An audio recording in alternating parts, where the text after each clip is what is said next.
the Chief Executive Officer of Regional Arts Victoria, Jo Porter. Jo has spent several years in governance roles on several boards, including Geelong's Back-to-Back Theatre. We are very lucky to have her expertise as part of proceedings today. So thank you, Jo, and welcome. Our first Changemakers event revealed some themes and curiosity from attendees that I think I thought needed exploring further after we all got together. So, and it seemed like many of you are looking for, if not a magic bullet, then certainly a key as to how to make your operations easier within each of the organisations that you're currently working for or what you're planning to do. There was an obvious theme of how to avoid burnout of your volunteer base. And so I thought it might be worth exploring how good governance can actually help with this and the other issues that were raised. So as I said before, one of the main objectives of making change is to build a more sustainable creative industry. And in the Changemakers event, you said that, Jo, before sustainability, there needs to be strategy.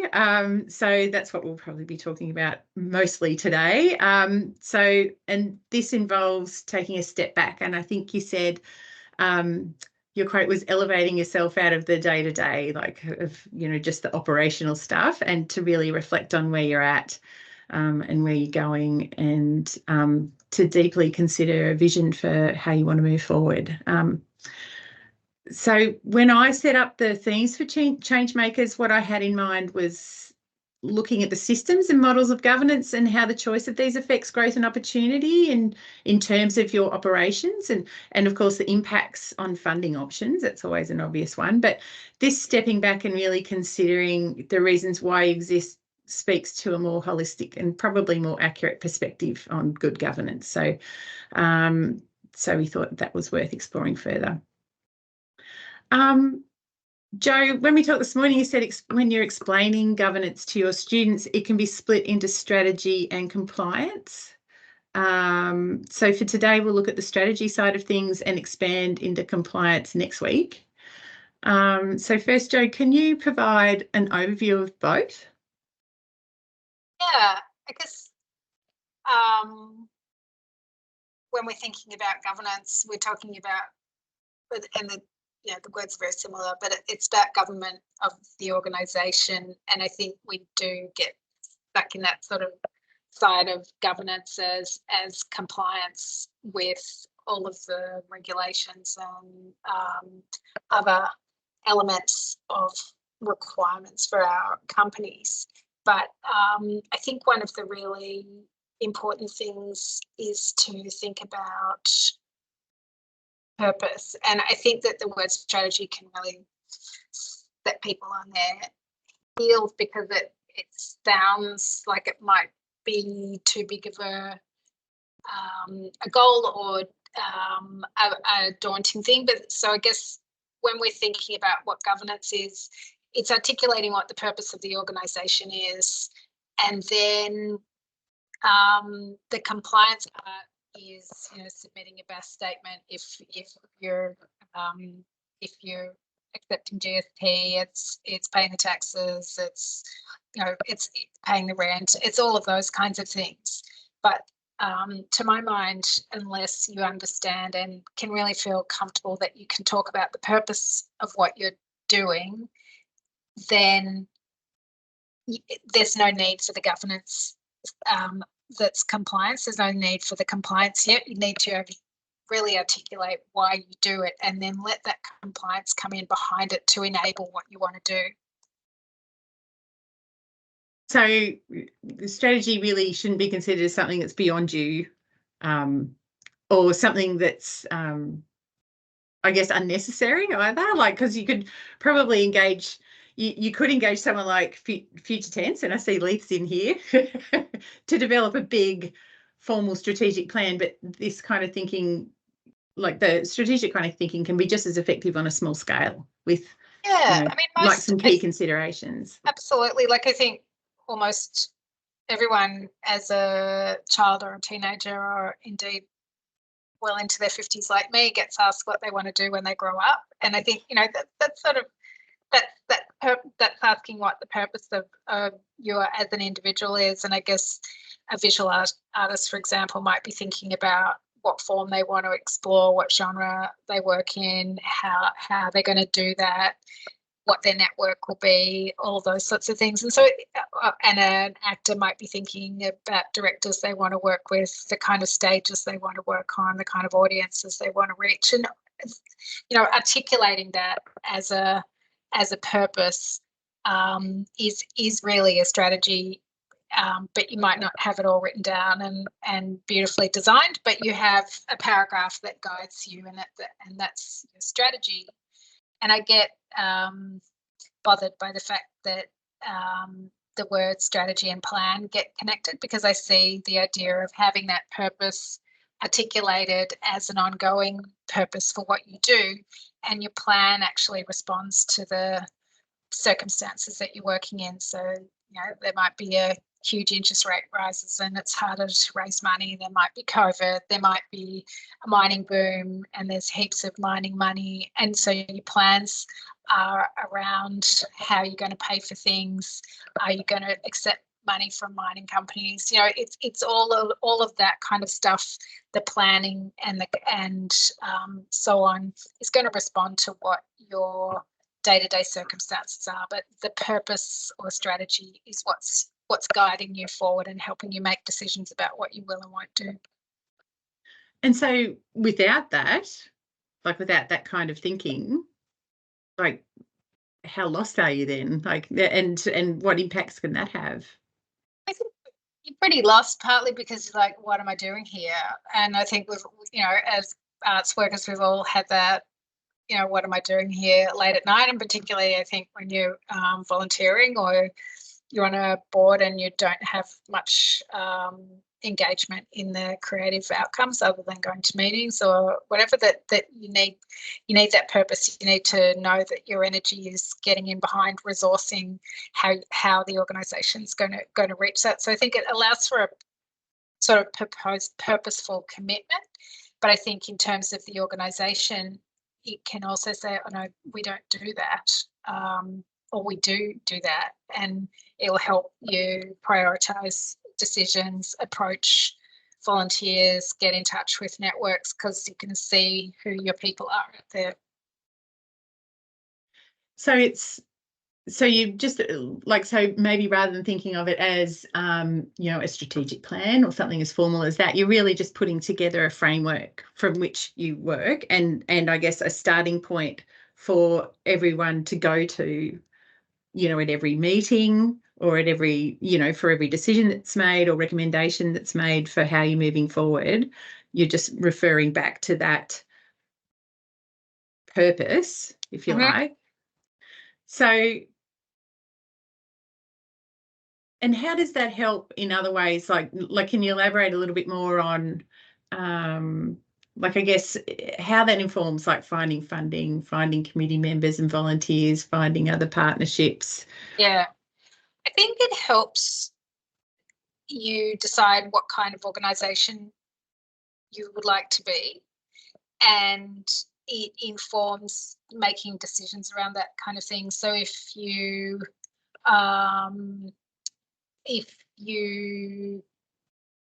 purpose is to, just by way of example, that you want to do performances in schools, that will inform your maybe who you want on your board or who you would like to be included as members or friends of the organisation. You might want a couple of people who are really familiar with classroom teaching, or someone who's been in the education department and understands how decisions get made about curriculum and so on. So I think it just, once you have your purpose, it does allow you to also think about, okay, well, what kind of volunteers are we going to need every year for a festival, or what kind of people might be interested in the kind of art that we're going to exhibit in our artist run initiative or our exhibition space. Like, who's going to get passionate and involved in our organisation. And where you need to go to find those people too. Yeah, because it's very hard to communicate. Like, actually, communicating to everybody is actually the easiest, but the least transactional. Like if I ring you, Stacie, and go, can you tell me about a craft, an artisan who lives in Surf Coast and makes things out of rope that washes up on the beach.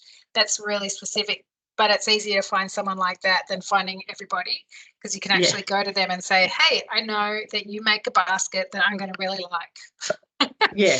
So Then putting you can put those general call outs for committee members, like say, hey, join our committee, but it doesn't mean a lot to a lot of people if they don't either already know you, and there's a lot of advantages in attracting people who you don't already know, because you've probably already exhausted all the people that you do know.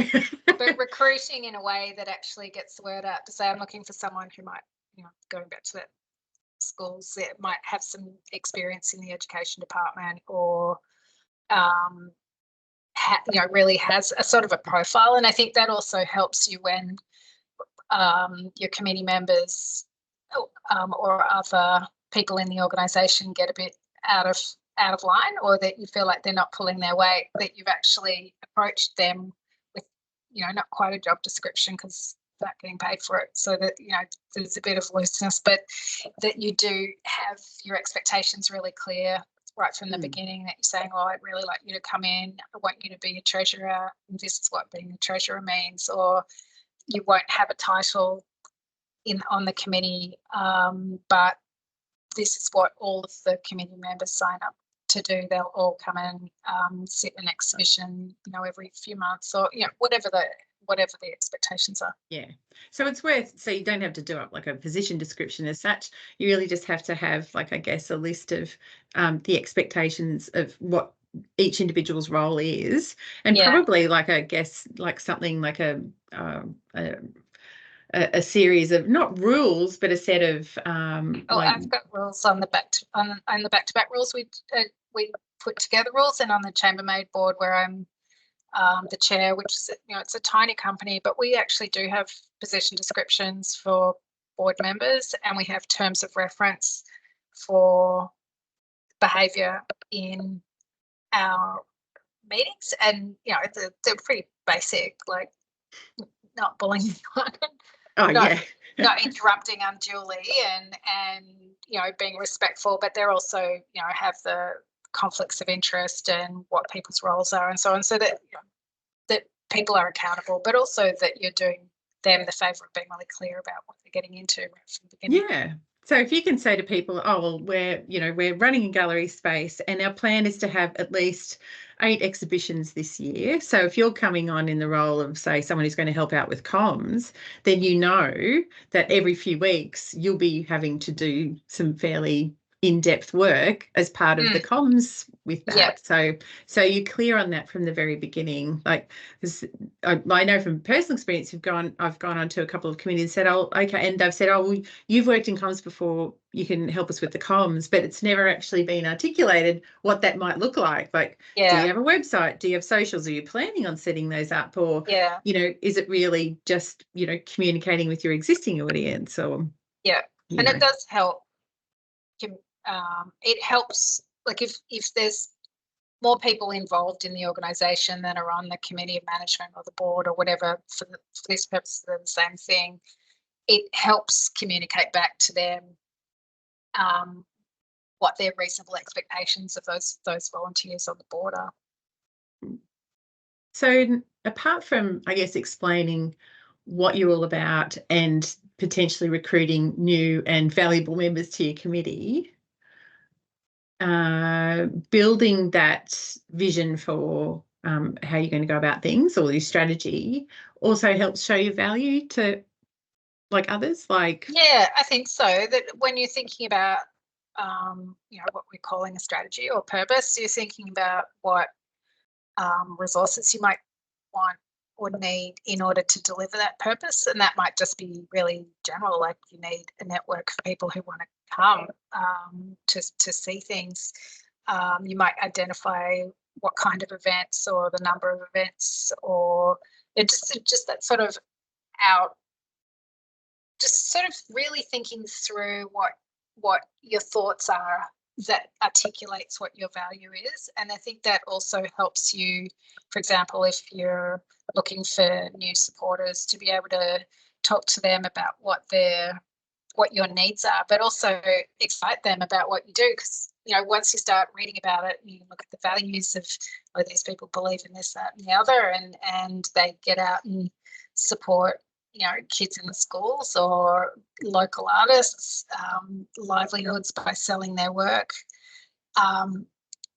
You might get a mentorship. I'm just asking, responding to Virginia, I think, yes, there are mentorship programs, but also informally, you know, certainly approaching Rav and, you know, me or one of the other staff members are really happy to have, you know, a regular meeting with you. Virginia, are you based in Apollo Bay?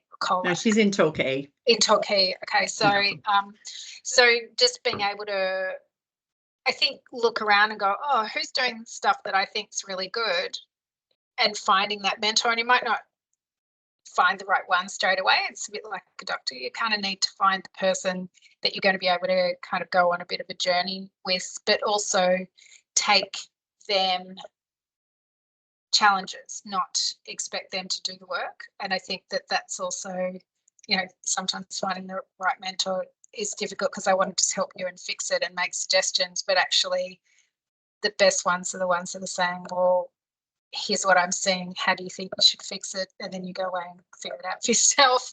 But having that sort of discipline around that could really support your thinking in this kind of area, just to flesh it out. And I wouldn't go more than a page. Like, if it's so to get into pages and pages with a small organisation, you're over egging it. And one of the things that I really like to stress and try to put into practice when I'm chairing meetings is to spend 70 or 80% of the meeting of a full committee talking about how the strategy is being impacted, how are we delivering on that, what are the awesome things that we're doing that are actually moving the organisation forward, and leave the compliance to a reporting format so that if there's a profit and loss, if you've got any money, then you're presenting a financial statement and you're confirming that all of the obligations have been met. But you don't spend a long time in the meeting, in the doing.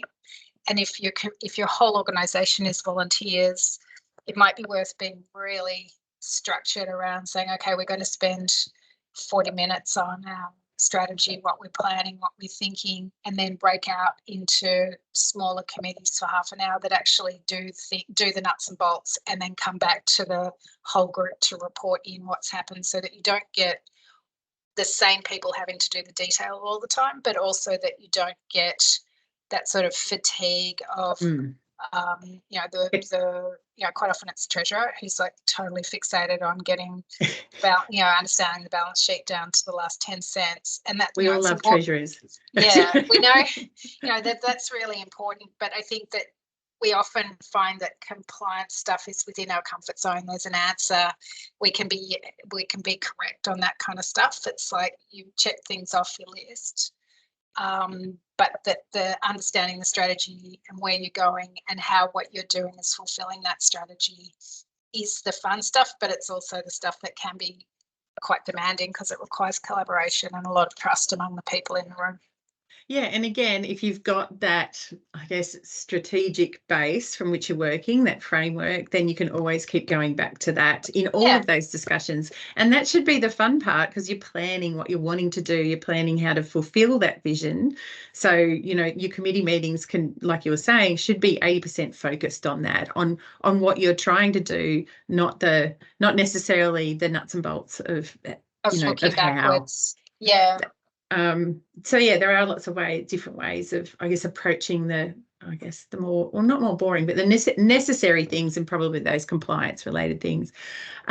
Just getting back to that mentorship though, and I think peer-to-peer mentorship is actually really valuable, and I think that's where the network that we're trying to set up will actually really come into play. Like, particularly if you're talking about building an organisation that's very much like a lot of others that exist across the region, and you're all pretty much at the same stages. And there may be some who have a couple more years experience that can, I guess, lead by not only example, but like the mistakes that they've made or things that they've found that didn't work for them.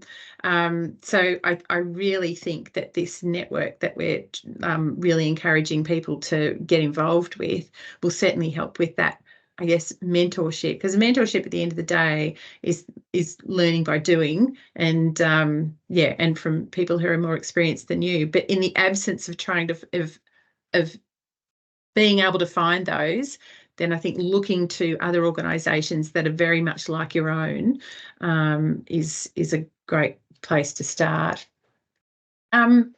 So Jo, like I wanted to talk about refer back to a case study, like so we can like just go through the steps of what you might be considering. And I know a lot of people who are in this chat are already at a point where they've gone past this point. They've already established the organisation, but it may still help in terms of offering that real reflection on where you are now by I guess starting from the start. So if so the scenario is I'm an artist in a regional community. I have a couple of creative friends who want to expand their network and perhaps look at finding a space, maybe running workshops, and but most importantly, establishing a group of like-minded people who get together regularly. And like there may or may not be a space involved as yet, but you'd be looking to do that, to house your workshops. So, and everyone's thinking, well, we probably need some money to start us up, so maybe we should go apply for a grant. So what should be done next? Because I know a lot of the times the leap is to let's go apply for a grant. So where would you start? I would start with looking what else exists in the community already, and seeing if you can partner up first. Yeah, I agree. I think that in strategy world, that's called a situation analysis. And someone earlier today, after I'd spent hours putting a document together, said, "I think you need a heat map." I was like, "Okay."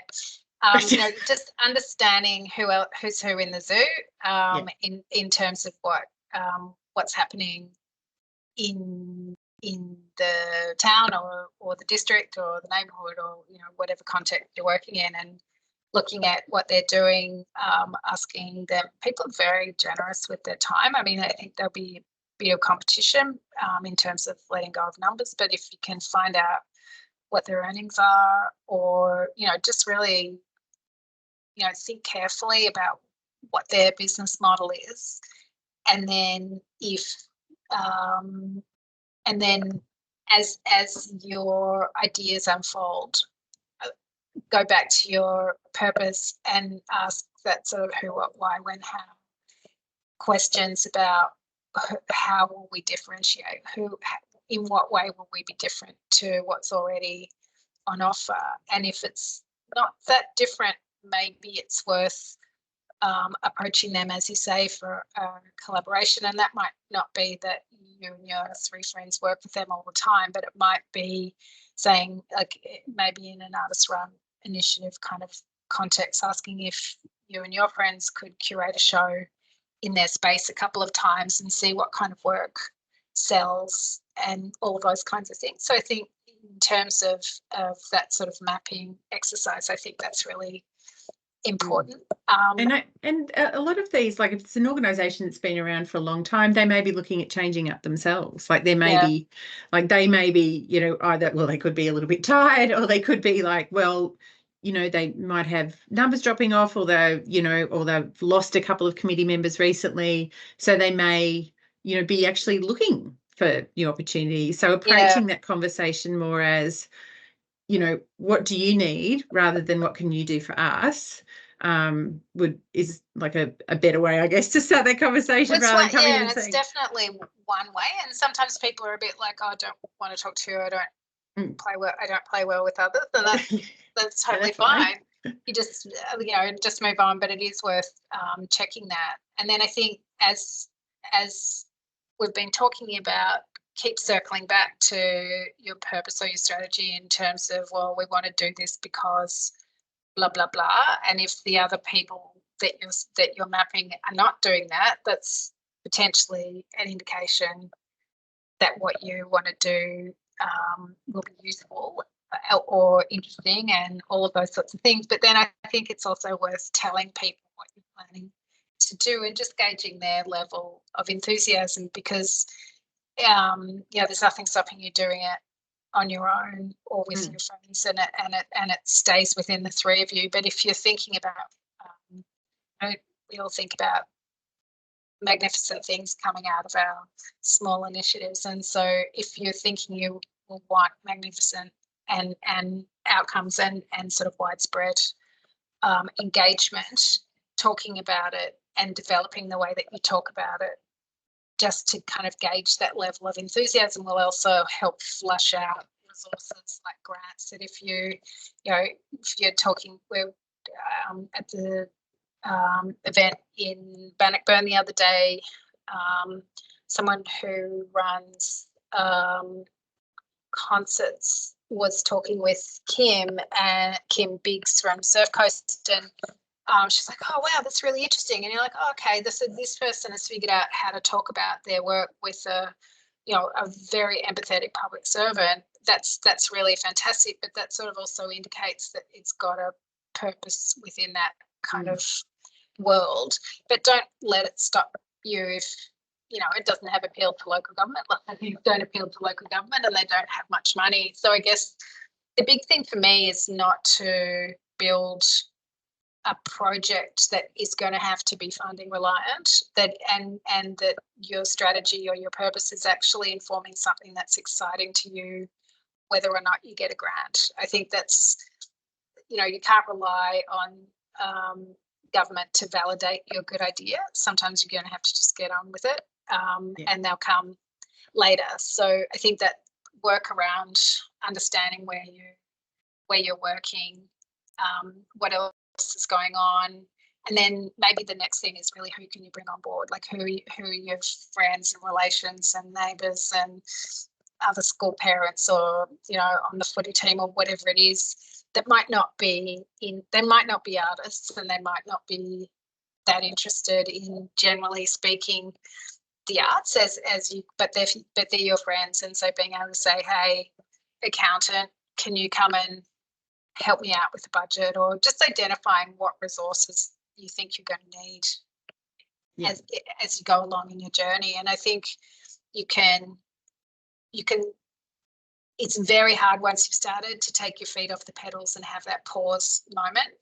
But certainly for those of you who are already in organisations, just taking one committee meeting to go, hang on, are we still doing what we set out to do? What kind of resources are we missing? Like, some of that kind of stuff can be a real investment in what you do next. There was a really good example locally here. I was talking just late last year with a group of women who had a really great idea for a festival, and because they'd just come back from one that was very similar up north, and they wanted to build something very like that down here. And they were like, it's this 3-day festival, it'll be great. We'll get this speaker and that speaker, we'll have bands and we'll have an exhibition.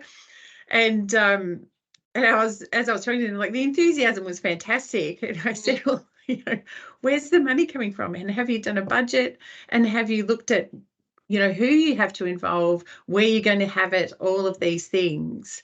Maybe you might want to reconsider just having something that's just a little bit smaller to start off with. It's not to say that you shouldn't lose vision of having that wonderful 3-day festival further down the track. And this is, I guess, the importance of saying, okay, well, where do we want to be in 6 months, 1 year, 5 years time? Because they're all going to look very different, and you're going to have to be very flexible at each stage of how you're going to move and shape, because there's a lot of outside forces that will change that.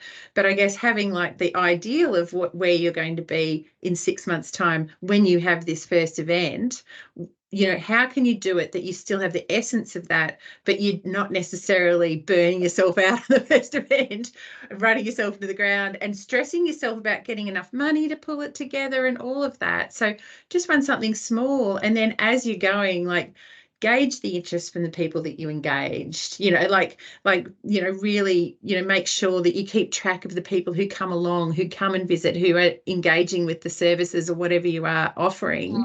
And, you know, really document that all really well. So then you've got something to go forward with. You've got evidence of the value of what you're bringing, you know, to the community, and that backs up what you're what you thought existed.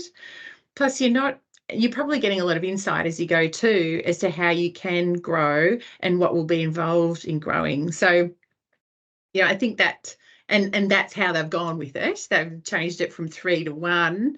And, you know, while it has been like a really hard slog for like a small group of friends who've pulled it together, but they're still enjoying it. Like, I can tell that they're still enjoying the process. Like, they're not going, oh my God, what have we done? And they're already looking to like how they might be able to build on it next year. Like, just learn as you go and don't feel like you've got to do everything all at once. Like, and even if you have like done that strategy and you go, okay, this is what we'd really like to do, and like, and there's another space that I can think of who's worked really hard over the years to get their own space, and now they have it.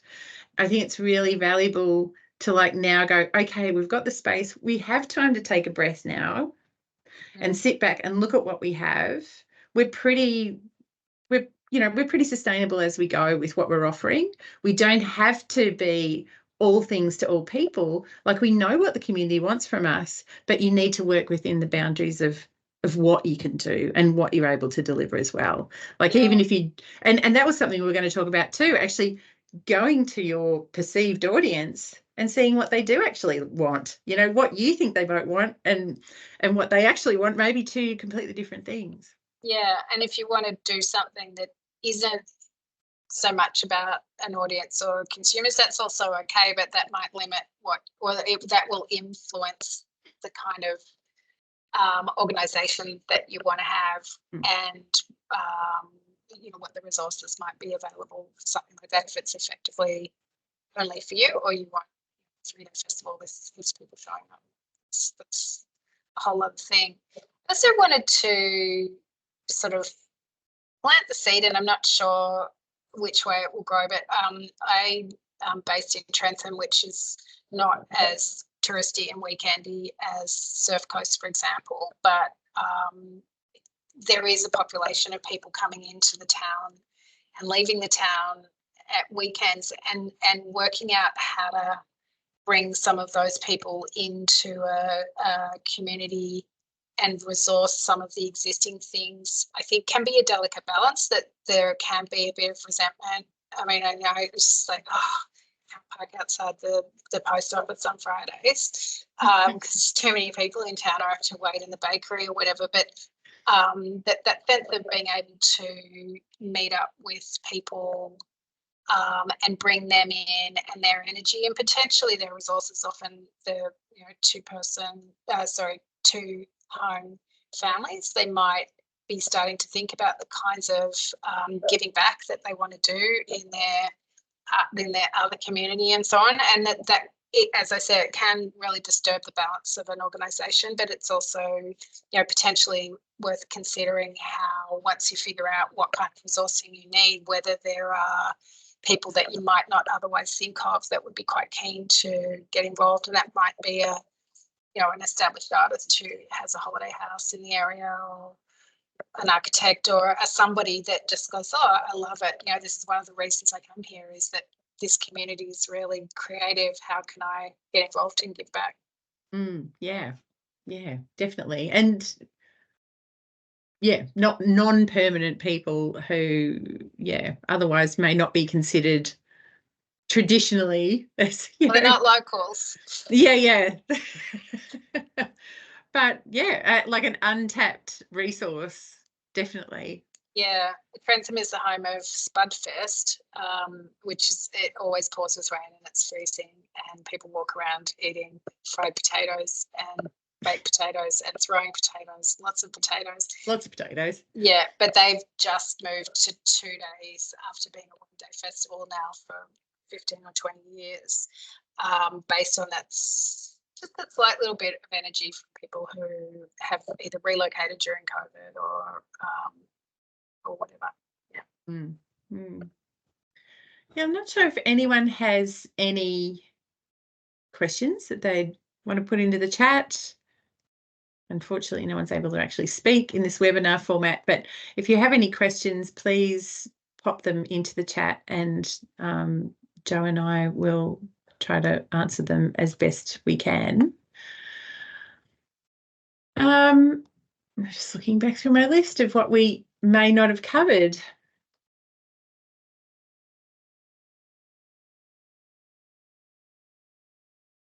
I think we did talk a little bit about,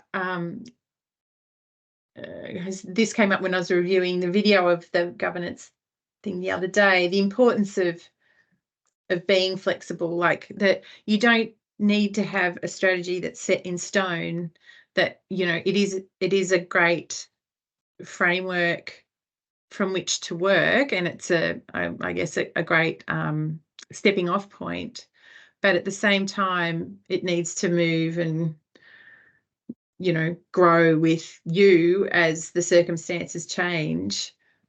So on that, like, when is the time to, like, actively go, okay, like, does it become obvious, like, when you should go, this isn't working? Like, what are the telltale signs that, you know, what you're doing is not working? I think ideally the discussion happens before you realise it's not working, and that you know, most committees have an annual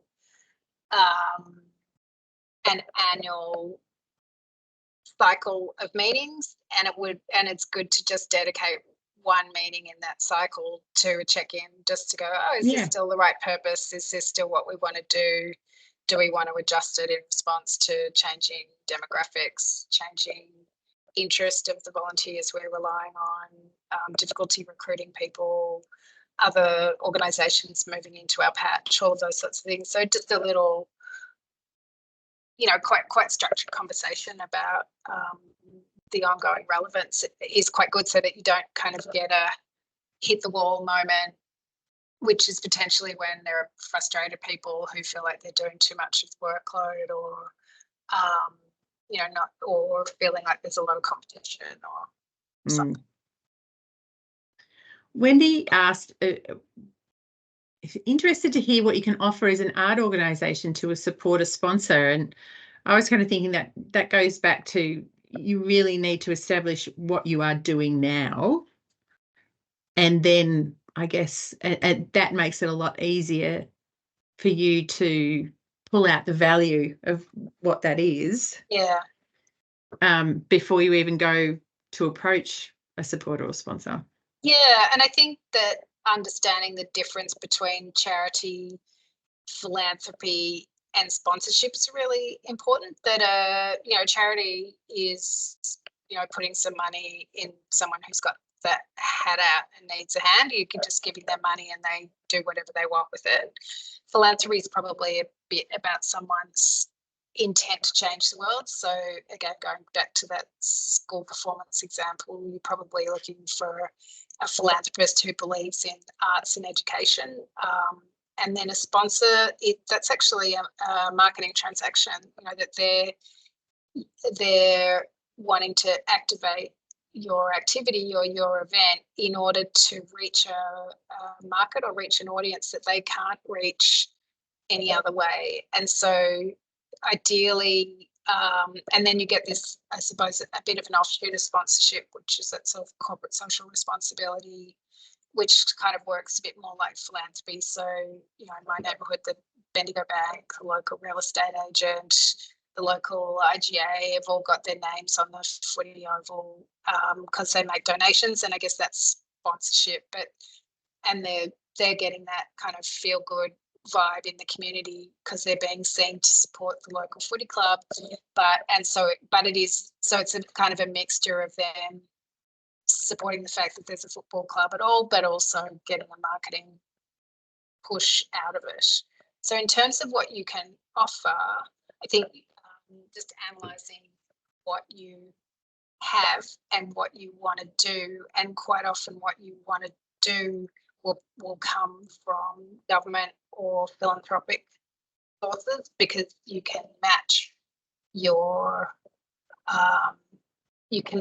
values. So I use Bendigo Bank because I think they're really great. They work really well in some of the small communities, and that they may very well have a purpose, or the FRRR, which is the Foundation for Regional Renewal, which is their purpose is making sure that regional communities recover from bushfires and so on. So if you've got an event like an exhibition that responds to a disaster, you might very well go to the FRRR, because your interests will align on a values-based level. But if you're looking to build the world's biggest Ferris wheel on the foreshore at Torquay, you might go to Channel 7, because that's a sponsorship opportunity. That's a gigantic advertising opportunity for them, and you might be able to say, well, that's worth however many hundreds of thousands of dollars, because of the amount of people that will go and look at Channel 7 because they've seen the Channel 7 logo on the Ferris wheel. Yeah. And I guess too, looking at what other support other than monetary as well that you might need. So, and approaching like other people in that way, like there may be other levels of, or other resources that can be provided by other businesses or partners, or people with certain specific types of knowledge. So I guess part of the process of reviewing what you're doing and where the gaps are in how you're able to deliver what you're doing will help you realise both who you need to go to and who might exist within your community who might be able to help you first, and then going to them with a proposition of how, or what you need and why. So that question around what you can offer, it can be, hey, we've got a very engaged group of people who are going to interact with your product, or it can be, we've got people whose lives will be improved by virtue of your involvement. And then in terms of sort of the cascading benefit, the logo recognition, doing workshops in a place of employment, all those sorts of things. New people can provide new direction, so we need to hand over responsibility responsibly. And I think Judith or Jane, one of the J's. I think it's Judith, it's talking about Judith, it may very well be kind of going back to that idea of job descriptions, or articulating what it is that you do so well and so responsibly, so that you're handing over to people who are walking into it really knowing what the responsibility is. And I suppose the word of caution, which I actually had at a chambermaid board meeting recently, because the artistic director wanted to change the structure of their job, and they said, well, I wouldn't want this to be forever, only while I'm being in the job. And the answer to that is, you can't legislate, or you can't control the future. So in terms of providing really great documentation and engaging the people that you want to engage, and feeling like you've handed the organisation over in its best shape, it sometimes can be a bit disappointing what other people do with it. But you kind of need to let that go. Which is, it just is really disappointing. I know one of our colleagues who worked on a festival a bit further down the coast from you was very disappointed at the shape of something she's handed over, and has come to terms with this. But I think she's come to terms with it now. But I think that sense of providing the tools for someone else to take the organisation to its next place is the best way to do that in a responsible way, and hopefully without too many skeletons in the closet in terms of, debt or. Well, I guess sharing and like having a good rundown of like the vision that was, you know, that you have for the organisation right now, the potential that it has, I guess, what assets you have, as, you know, what you've established so far, and making those really clear, like, you know, oh, we've got a wonderful space, we've got a really great existing audience, you know, we've really had great responses to our workshops, and we seem to fit within this part of the community. Yeah, and who And this our is what, relationships are with.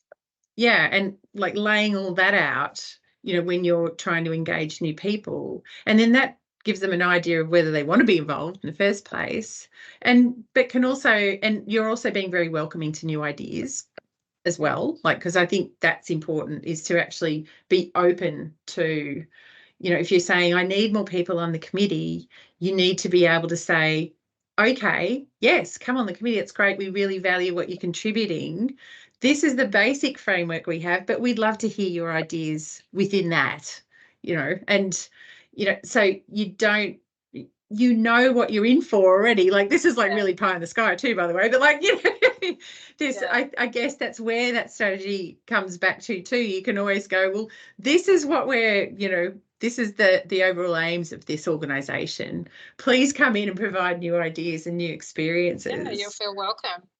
Yeah. I had this great team at Malthouse around the workshop, and they always joked that when they were trying to solve a construction problem, they'd all stand around and go, "Oh, is that how you're going to do it?" And it is that kind of thing. You know, it's really hard bringing new people in, because you kind of like, is that how you're going to do it? And then quite often it's really interesting, but it is that kind of like, how do you? And it was gorgeous that they were really self-aware enough to go, oh, okay, that's what we're like, and they'd made a real joke of it, and they introduced people to it. Like, and I used to, you know, go and have morning tea with them sometimes, and very occasionally brought them a cake, and they go, "No, it's a bit dry." You know, so is that how you're cooking these days? And so it was just their culture, and it was kind of lovely. But it was a really good thing to kind of be aware of, that workplaces can, or any kind of organisational culture can be a bit foamy. Yeah. But I think, Judith, the question's really good about that sort of handover and handing over of the culture, and something that you've worked on really hard, and that you want to look after and make sure that it continues to thrive. That's right, because you invest so much time and effort into these things, and of course you do want to see them go well beyond you leaving. Like, there'd be nothing more devastating. I think it'd be even more devastating if you left and then it collapsed like a year later because the people were, you know, as opposed to it going in a different direction that maybe you didn't foresee. It's still going and they're successful. But I think it'd be much worse if it just fell over after 12 months and, you know, after you've put so much time and effort into it. So, yeah. So thanks, Judith. That was really good. Welcome. Well, I think we've covered a lot of this, like a lot of what good governance is. At least the strategy part. Yeah. I found some people struggle with the emotional handover and their legacy. This can show up as holding on to information. Yes, indeed. Yeah. That. And that's that's in a paid workplace as well as volunteer workplace, and that sense of needing to get everything perfect before they feel comfortable handing it over. It's kind of like you have to just like get it out of their hands and just say, let us, you know, something will go wrong, and you won't be blamed if that's what you're worrying about. But yeah, that's all about human relationships, right? And the difficult conversations come with doing things with other people. If you want to have no complicated relationships, then be a sole practitioner. Yeah. And I guess, well, yes. And I guess too, maybe a way of counteracting that is to actually go back to them and saying, well, you know, this is how we are going ahead with things now. And if they really hate that idea and have something to hand over, then they'll probably hand it over pretty quickly. But, you know, yeah, I guess, like you were saying, it is, it's, you know, people. Yeah. All right, well, we're getting up to 5 to 4, so that's like an hour. We've filled that really well. So I hope everyone got a lot out of that. next week we will be talking more about, I guess, the models and structures of governance, probably more the, I guess, so after you've thought about what you want to do, who you've got, the resources you have, then maybe looking at, what model will fit best in that situation. And I guess the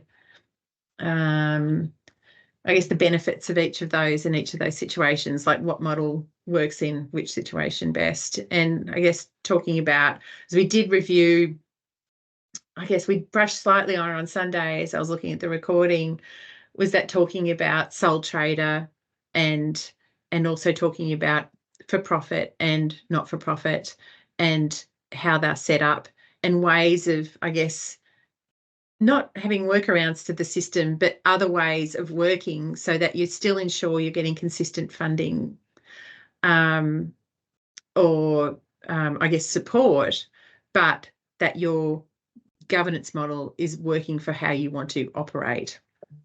So it's not impinging on your ability to get to access the funds that you need or want, but it's also ensuring that you're actually running well as an organisation. So yeah, so that's what we'll be doing next week. And then for the couple of weeks after that, we've got a couple of special guests. We'll have Mark Avery joining us on the third Thursday of the month. He's from the umbrella type structured organisation that we brushed upon in the South Gippsland area called Fabello. So Mark's going to come and talk with us about their beginnings, what they wanted to do, how they built their vision and how they're operating now. It's quite an interesting model and, of course, has positives and negatives. But I think it'll be a really interesting chat with him. So that's the third Thursday. So you can access the Teams links through our social pages for future weeks. Yeah. So thank you everyone for joining us. Thank you, Jo. That was a wonderful conversation. Thanks for the questions.